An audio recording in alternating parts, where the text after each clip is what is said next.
திருவள்ளூர் மாவட்டத்தில் 2026 சட்டமன்ற தேர்தல் களம் சூடு பிடித்துள்ள நிலையில் பல்வேறு அரசியல் கட்சி வேட்பாளர்கள் அனல் பறக்கும் தீவிர பிரச்சாரங்களில் ஈடுபட்டு வருகின்றனர்.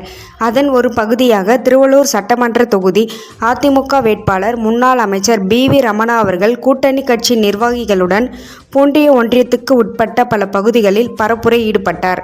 அதனைத் தொடர்ந்து ராமஞ்சேரி ஊராட்சியில் அதிமுக பூண்டி ஒன்றிய செயலாளர் முன்னாள் ஊராட்சி மன்ற தலைவருமான எஸ். மாதவன் அவர்களது தலைமையில் கிராம மக்கள் வேட்பாளரை ராட்சத வாகனங்கள் மூலம் மலர் தூவி மாலை அணிவித்து மேளதாளம் முழங்க பட்டாசு வெடித்து உற்சாக வரவேற்பு அளித்தனர்.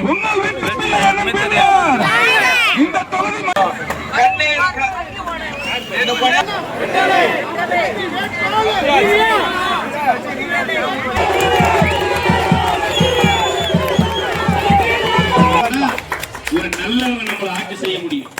கூப்பிட்ட குரலுக்கு ஓடோடி வரக்கூடியவர் தான் அவர்கள். இது இங்க